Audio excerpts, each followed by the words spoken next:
কি ব্যাপার পিয়াদা? কিছু বলবে নাকি? আগে হ্যাঁ মহারাজ, আমাদের প্রাসাদের সিংহদুয়ারের বাইরে গ্রামের কিছু লোক এসে হাঁপানি রোগে আক্রান্ত এক বৃদ্ধকে ফেলে দিয়ে গেছে। সে কি? এ তো ভারী অন্যায়। এই বৈদ্য, চলো চলো একবার গিয়ে তাকে দেখে আসি। সেরকম বুঝলে আমাদের তাকে রাজবাড়ির সেবালয়ে রাখতে হবে। হ্যাঁ, সে তো হবেই।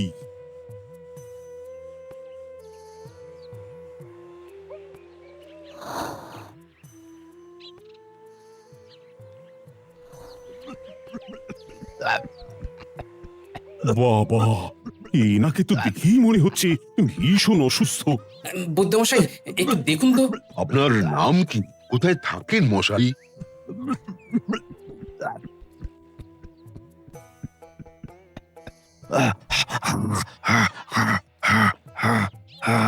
উনি তো শুধুই কাশছেন। মহারাজ, মহারাজ আপাতত এনাকে রাজপ্রাসাদের সেবালয়ে রাখার ব্যবস্থা করুন। এনার দ্রুত চিকিৎসার দরকার। মহারাজ, কি দরকার এসব ঝামেলা মাথায় নেওয়ার? এই মন্ত্রী, তুমি এসব কি বলছো শুনি? শোনো, তুমি এরকম অমানবিক হতে পারো, কিন্তু আমি নই। আপনাকে তো আর সেবা করতে হচ্ছে না, তাই আপনি নিজের মুখটা বন্ধ রাখুন। এই যে পেয়াদা, তোমরা এনাকে নিয়ে যাও। বৈদ্য, তুমি তাড়াতাড়ি চিকিৎসার বন্দোবস্ত করতো।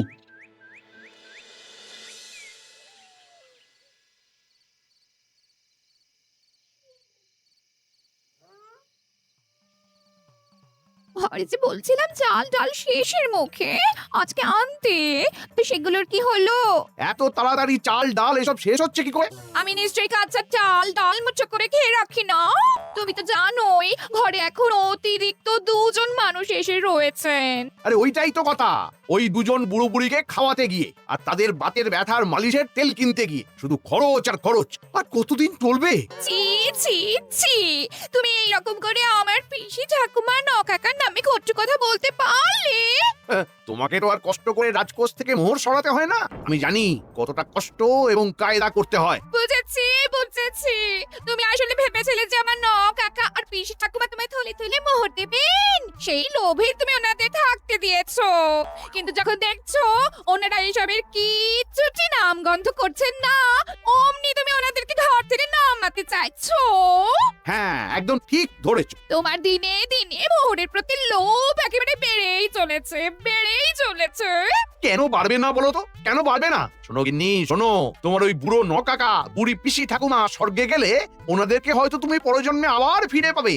হ্যাঁ, তা হতেও পারে বা নাও পারে। কিন্তু আমার যদি এ জন্মেই চুরি করে জমানো সব মোহর একবারে খরচা হয়ে যায়, তাহলে আমি আর সেগুলো ফিরে পাবো না গিন্নি।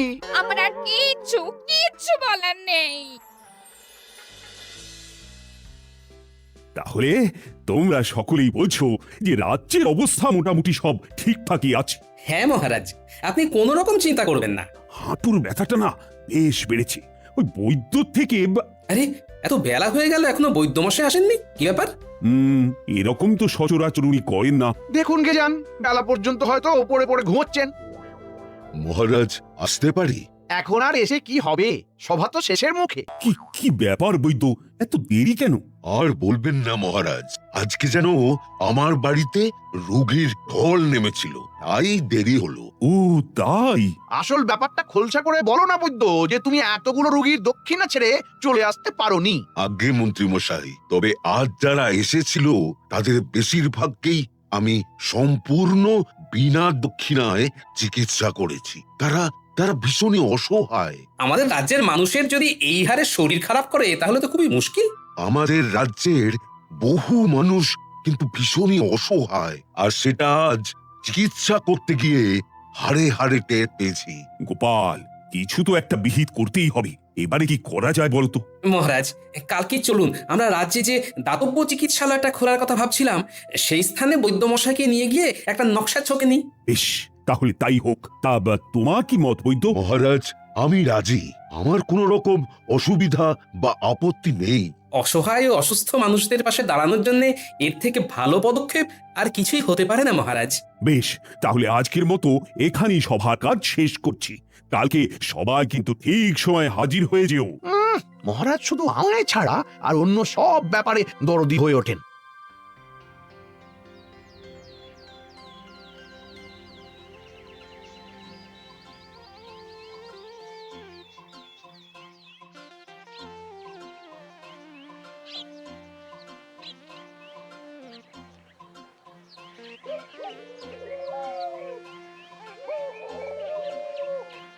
কে মাছগুলো সব টাটকা তো? আরে হ্যাঁ গো গোপাল দাদা, এই তো তুমি আসার আগেই মন্ত্রী মশাই এই মাছই নিয়ে গেল। কি মন্ত্রী মশাই এসেছিল? আচ্ছা 1 কেজি মতো মাছ দিয়ে দেখি। অনেক বাজার হয়ে গেল, উফ, পুরো ফতুর হয়ে গেলাম। ঘটা চল শিগগির মন্ত্রীকে পাকড়াও করি। দেখ আমাদের পাওনা মোহর দেওয়ার বেলায় শুধু শুধু ওই নেই নেই করে। এদিকে দেখো বাজারের ঘটা থলে থেকে বেরিয়ে আসছে কচি সজনের ডাঁটা। ও মন্ত্রী মশাই, এই কে রে? এই তো আমরা এখন এখানে কি করতে এসেছিস তোরা? আমাদের পাওনা মোহরগুলো নিতে এসেছি। ওরে বাবা, আমি কি এখানেও মোহর নিয়ে এসেছি নাকি? তাছাড়া আমার এখন একটু টানাটানি চলছে, তোরা পরে তোদের পাওনা বুঝে নিস। এত কাঁড়ি কাঁড়ি বাজার করার বেলায় তো আপনার টানাটানি হয় না। যত টানাটানি আমাদের মোহরের বেলায়, তাই না? শোন শোন শোন, বলছি কি, এই এত কাঁড়ি কাঁড়ি বাজার করতে গিয়েই তো আমি ফতুর হয়ে যাচ্ছি। গিন্নির বাপের বাড়ির লোক এসেছে, সব মোহর চলে যাচ্ছে। তা ওনাদের কোথাও ওই কায়দা করে পাঠিয়ে দিন না। তারই পরিকল্পনা করছি, দেখি কি হয়। যাকে যাক, বলছি তোরা বিকেলে একবার আয়, হ্যাঁ, আমার সাথে দেখা কর, দেখি যদি ওই সুযোগটা কাজে লাগিয়ে আমার ভান্ডার আর তোদের মন ভরানো যায়। বাহ বাহ। হলো তোর মাছ কাটা? হ্যাঁ, এ নাও দাদা, এ নাও তোমার মাছ। হ্যাঁ দে। আর এই নে 3 মোহর।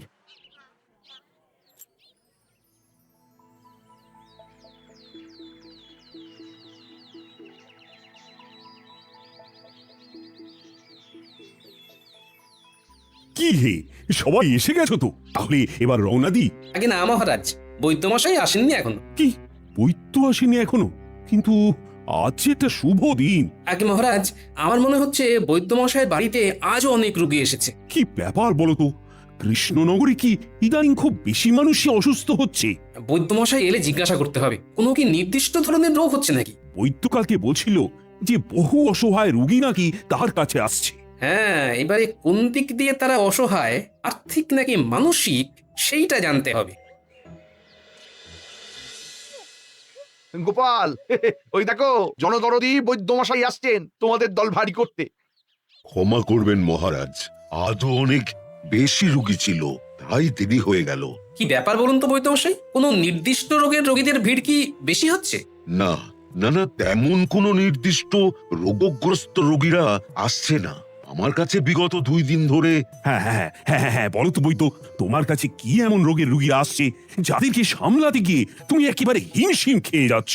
মহারাজ, যেহেতু বর্ষাকাল আসছে তাই রোগের প্রকোপও বাড়ছে, সেই জন্যে রোগীর সংখ্যাও বেড়েছে। তবে গতকাল বা আজ এমন কিছু রোগী এসেছে যাদের কিছু জনের ভীষণই আর্থিক অভাব, আবার কেউ কেউ প্রতিবন্ধী, অর্থাৎ সবার সব অঙ্গ ঠিকঠাক সঞ্চালিত হয় না। এবং শুধু তাই নয়, এরা কেউ কেউ আবার আশ্রয়হীন এবং বাড়ির লোকেরা কেউ দেখে না। বাবা, এরকম রোগীর সংখ্যা বুঝি অনেক? অনেক না হলেও বেশ কিছু সংখ্যক তো রয়েছে। গুরুতর অসুস্থ হওয়ায় কষ্ট করে ওরা দেখাতে এসেছে। আমরা তো এদের ব্যাপারে সবসময় জানতেও পারি না। এছাড়া আমার কাছে যেসব প্রতিবন্ধী রোগীরা এসেছিলেন তারা প্রত্যেকেই বয়স্ক। এমনিতেই বয়স হয়ে গেলে নানা রকমের অসুবিধে দেখা দেয়। না না না না, আমি বেঁচে থাকতে আমার রাজ্যে বিনা চিকিৎসায় বিনা সেবায় কোনো শারীরিকভাবে অক্ষম ব্যক্তিকে আমি মরতে দেব না। মহারাজ, যারা আর্থিকভাবে ভুগছে তাদের জন্য তো দাতব্য চিকিৎসালয় খোলা হচ্ছেই। হ্যাঁ, আর যতদিন না তৈরি হচ্ছে এই চিকিৎসালয় ততদিন বৈদ্য বিনা মোহরেই তাদেরকে চিকিৎসা করুক। এর জন্য আমি না হয় বৈদ্যকে অতিরিক্ত কিছু মোহর দক্ষিণা হিসেবে দিয়ে দেব। সে না হয় বুঝলাম মহারাজ, কিন্তু শারীরিকভাবে অক্ষম আশ্রয়বিহীন বৃদ্ধ বা বৃদ্ধাদের কিছু একটা পারলে ব্যবস্থা করুন। গোপাল, কি করা যায় বলো তো? শারীরিকভাবে অক্ষম মুমূর্ষ রোগীদের এই মুহূর্তে আপনি রাজবাড়ির সেবালয়ে ঠাঁই দিন মহারাজ। যেমন ওই হাঁপানি রোগে আক্রান্ত ওই বৃদ্ধটি আছে, তাই তো? হ্যাঁ মহারাজ, আমরা প্রথমে খোঁজ নিয়ে গোটা রাজ্যে দেখে নেই কতজন এমন রয়েছে, তারপরে তাদের নিয়ে আসার ব্যবস্থা করি আমাদের প্রাসাদের সেবালয়ে। তারপর না হয় অবস্থা বুঝে ব্যবস্থা হবে। আরে, আমি এই রাজ্যের সকল অক্ষম মানুষদের ভরণ পোষণের ভার নেব। আমি এক্ষুনি প্রহরীদের ঘোষণা করে দিতে বলছি। মহারাজ এমন হুট করে ঘোষণা করে ফেলবেন না। না না না গোপাল, আমি এই বিষয়ে দেরি করতে চাই না। মন্ত্রীকে পাঠাচ্ছি খোঁজ খবর নিতে। তারপরে বয়স্ক এবং যুব নির্বিশেষে আমি এই রাজ্যের সকল অক্ষম ব্যক্তিদের ভরণ পোষণের ভার নেব। কিন্তু মহারাজ, না না না, আর কোনো কিন্তু নয়। এই মন্ত্রী, যাও যাও যাও, হাতের কাজগুলো সেরে শিগগিরই বেরিয়ে পড়ো। ভগবান, আর পারা যায় না। এই ঘটা আর কতক্ষণ দাঁড়াবো রে? আর একটু দাঁড়াতেই হবে, না হলে মন্ত্রী কখন এখান দিয়ে গড়ে চলে যাবে ধরতেও পারবো না। হ্যাঁ, আর মোহরগুলো পাওয়া হবে না। কিন্তু সেই সকাল থেকে দাঁড়িয়ে আছি, মহারাজকেও তো বেরোতে দেখলাম না, অথচ মন্ত্রী বলেছিল বেরোবে। এই এই ঘটা, মন্ত্রী আসছে, ওই দেখ। চল চল গিয়ে পাকড়াও করি। উফ, এদের আর বুড়ো বুড়ি নিয়ে আদিক্ষেত আর শেষ হয় না। আরে ও মন্ত্রী মশাই, কোথায় যান? আমাদের দিকে একটুখানি তাকান, সেই সকাল থেকে দাঁড়িয়ে। ও ও, তোরা ঠিক এসে গেছিস? মোহরের টানে কি আর না এসে পারি? শোন শোন, আজ মহারাজ বাইরে যাননি, তাই আমিও সুবিধা করতে পারিনি। এখন কাজে বেরোচ্ছি, পরে আসিস। হ্যাঁ, কি কাজ মন্ত্রী মশাই? গোপালের বুদ্ধিতে মহারাজের মনে হয়েছে যে আমাদের রাজ্যের সকল আশ্রয়হীন ও শারীরিকভাবে অক্ষম অসুস্থ মানুষদের ভরণ পোষণের ভার নেবেন। বাহ, এ তো বেশ ভালো কথা, কিন্তু তার জন্য আপনি চললেন কোথায়? শারীরিকভাবে অক্ষম রোগী সাথে নাকি? ধুর, আমার উপর ভার পড়েছে রাজ্যে কতজন এমন রুগী আছে সেই খবরটা নেওয়ার। মন্ত্রী মশাই, এইটাই আপনার সুবর্ণ সুযোগ, মোটে কিন্তু হাতছাড়া করবেন না। কেন রে ঘটা? আমার এতে কি সুরাহা হবে শুনি? মহারাজ যখন অক্ষম ব্যক্তিদের ভরণ পোষণের ভার নেওয়ার সিদ্ধান্ত নিয়েছেনই, তখন এই সুযোগে আপনার বাড়ির ওই 2 অতিথিকেও মহারাজের সেবালয়ে পাঠিয়ে দিন। মন্দ বলিসনি, মন্দ বলিসনি, কিন্তু কিন্তু ওনারা তো সুস্থ, শারীরিকভাবে অক্ষম তো নয়। আরে বাবা, অভিনয় করতে দোষ কি? আমি তো ভাবছি কিছু সুস্থ লোককেও এইরকম অক্ষম সাজিয়ে রাজ সেবালয়ে পাঠিয়ে দেব। রাজবাড়ির 2 বেলা খাওয়া, ওদের দ্বারা আমরাও কিছু অতিরিক্ত খাবার পেয়ে যাব। মন্ত্রীমশাই, মন্ত্রীমশাই, একটু ভেবে দেখুন ব্যাপারখানা। ভালোই বলেছিস। দাঁড়া দাঁড়া, কাজ থেকে ফিরেই তোদের বৌঠানকে এই কথাটা বলতে হবে। ঠিক আছে, আজ আসি। হ্যাঁ, কদিন পরে এসে মোহর নিয়ে যাস, কেমন? কিরে বটা, তুইও আসবি নাকি ওই পা ভাঙার নাম করে? তা এলেই হয়, মন্ত্রী মশাইও চমকে উঠবে।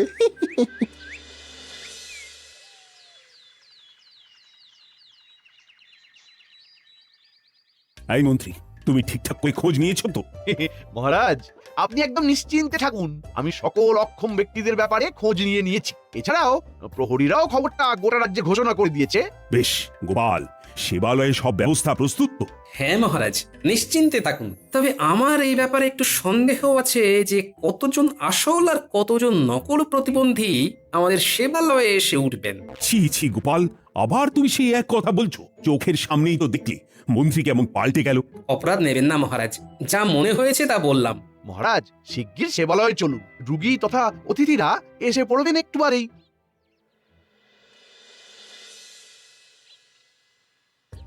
আসুন আসুন, সকলে আসুন। এই আলয়কে আপনাদের নিজেদেরই মনে করবেন, আর আপনাদের কোনো চিন্তা নেই। এবার থেকে আমি ও আমার সভাসদরা সর্বদা আপনাদের পাশে থাকবো। আমি তাহলে গুনছি মহারাজ, 1 2 3 4। এ কি বটা? দেখুন না, জ্বর সারছে না, তার মধ্যে যেই পাটা ভেঙে গেছিল সেটা নিয়ে আর সোজা হয়ে চলতে পারছি না, বেঁকে গেছি। সে কি? এ বাবা, না না না না না, ঠিক আছে ঠিক আছে, ভেতরে যাও ভেতরে যাও। মহারাজ, এ বটাকে ঢুকতে দেবেন না। আমি ওকে একদিন আগেই সম্পূর্ণ সুস্থ অবস্থায় দেখলাম। এসব ওর ছল মহারাজ। গোপাল গোপাল, তুমি এসব বলো না। একদিনের ভেতরেই একজন সম্পূর্ণ সুস্থ মানুষ অসুস্থ হয়ে যেতে পারে। কিন্তু কোনো কিন্তু নেই গোপাল, যাও যাও ভেতরে গিয়ে সব দেখভাল করো। শেষমেশ বটাও চলে এলো।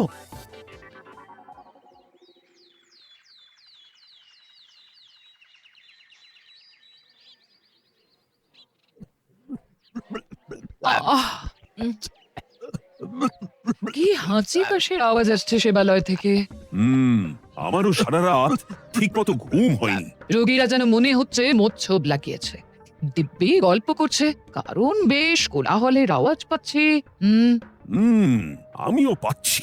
এনারা আদৌ রোগী তো না? মানে যেভাবে গল্প করছেন, কারোর শরীর অসুস্থ হলে গল্প করবার জন্য এত উৎসাহ কি থাকে? আসলে সারাদিন শুয়ে বসে আর কত থাকবে, তাই হয়তো গল্প জুড়েছে। তাই বলে সারা রাত জুড়ে ভোর অবধি এভাবে আমি না ঘুমিয়ে ওহ আর থাকতে পারবো না। আপনি কিছু একটা ব্যবস্থা করুন মহারাজ। হা কপাল, করতে চাই এক আর হয়ে যায় আর এক।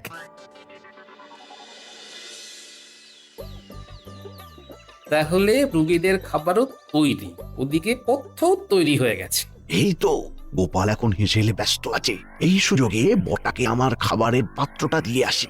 রাজবাড়ির খাবার বলে কথা। যাই, এবারে তাহলে সেবালয়ে ঘুরে আসি।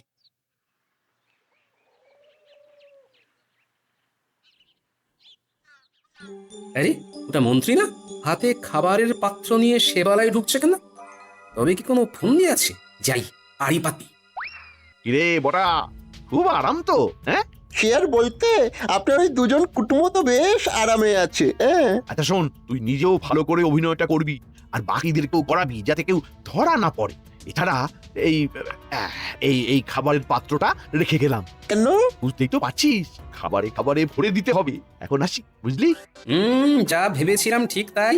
সবই মন্ত্রী আর বটার বদমাশি। আমায় মহারাজকে চোখে আঙুল দিয়ে ওই বদমাশিটাকে তুলে ধরতে হবে।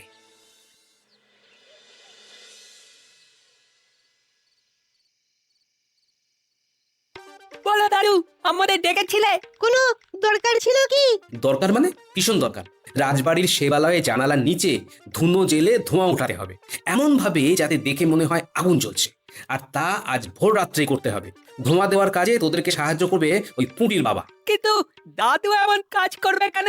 মহারাজকে নিজের চোখে মন্ত্রীমশাইয়ের ষড়যন্ত্রটা দেখাবো বলে। রাজসেবালয়ে কিছু শারীরিকভাবে অক্ষম প্রতিবন্ধী ছাড়াও এমন কিছু মানুষ এসেছে যারা সম্পূর্ণ অভিনয় করছে। হ্যাঁ আচ্ছা, তাহলে বুঝি ওরা একদম সুস্থ?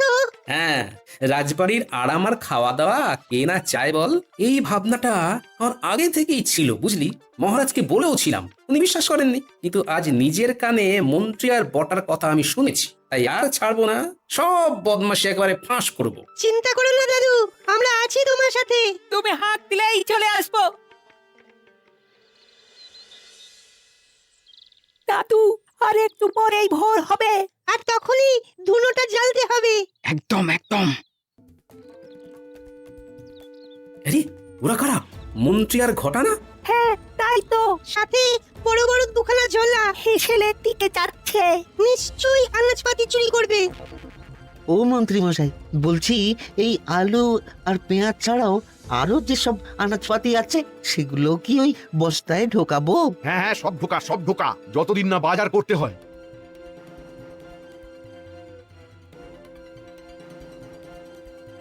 আমাকেও দেবেন তো? সব পাবি, এখন হাত চালা দেখি। পুটির বাবা, ধুনোটা চালাও দেখি। হ্যাঁ, তাহলে ধরাচ্ছি। আগুন আগুন, জোরে জোরে চিৎকার শুরু করো।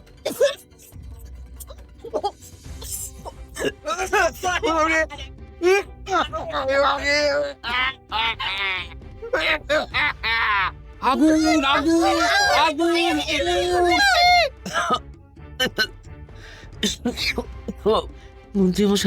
মন্ত্রী মশাই মনে হচ্ছে আগুন লেগেছে। হ্যাঁ হ্যাঁ, এত ধোঁয়া, পুরি বাবা, এই পালাই পালাই। আরে বাবারে, কি ধোঁয়া! সেবালয়ে যেতে হবে। ওখানে ওখানে সব অসুস্থ মানুষ, সবাইকে রক্ষা করতে হবে। আগুন আগুন! পালাও পালাও! আহ উফ! আমাকে আমাকে কেউ তোলো। আমাকেও কেউ তুলে দাও। আসুন মহারাজ, উঠুন। ওদিকে আপনি যাদের অক্ষম রোগী ভেবেছিলেন, মন্ত্রীমশাই তাদের জন্য আনা কাঁচা আনাজপাতি ঘটাকে নিয়ে চুরি করতে এসেছিলেন। রুগী ভেবেছিলাম মানে? আরে ওরা তো সব রুগী। ওরা সবাই আসল রোগী নয় মহারাজ। আর এটা আগুনের ধোঁয়াও নয়, ধুনোর ধোঁয়া। এবং আমি আপনাকে প্রমাণ দেওয়ার জন্য এই চাতুরিটা করেছি। আগুন আগুন আগুন! পালাও পালাও পালাও! আগুন আগুন! পালাও পালাও পালাও! তোমাকে চুরি করে কি করে পালাবো? আমার শরীর খারাপ, আমরা কি করে বলাবো? ও ও ভাই, কি এটা কি দেখছি? যা হাঁটতে পারতো না তার তো দিব্যি ছুটছে। ওই তো বটা। হ্যাঁ মহারাজ, এরা সব মন্ত্রী আর বটা ঘটার প্ররোচনায় রাজ সেবা পাবে বলে অভিনয় করছিল। আমি আপনাকে সেই জন্যই পই পই করে বারণ করেছিলাম এরকম ঘোষণা দুম করে না করতে। যা বোঝার আমি বুঝে নিয়েছি। যারা সত্যি অসুস্থ ওই তো তারা ভেতরে আছে। এইবারে মন্ত্রীকেও ভিতরে শুয়ে নিন। চলো মন্ত্রী, এবার তোমার পা ভাঙবো। আমায় ছেড়ে দিন মহারাজ। ও ওরে বাবা, ওরে বাবারি, কি মজায় ব্যথা! আমায় ছেড়ে দিন। আরো কোথায় কোথায় ব্যথা হয় দেখুন মন্ত্রী মশাই। দাঁড়াও, মন্ত্রীর হাত পা ভেঙে বিছানায় শুইয়ে তোমায় সেবা করব। আমায় ছেড়ে দিন মহারাজ, আর হবে না। আমার সব পরিকল্পনা জলে চলে গেল, সব জলে চলে গেল।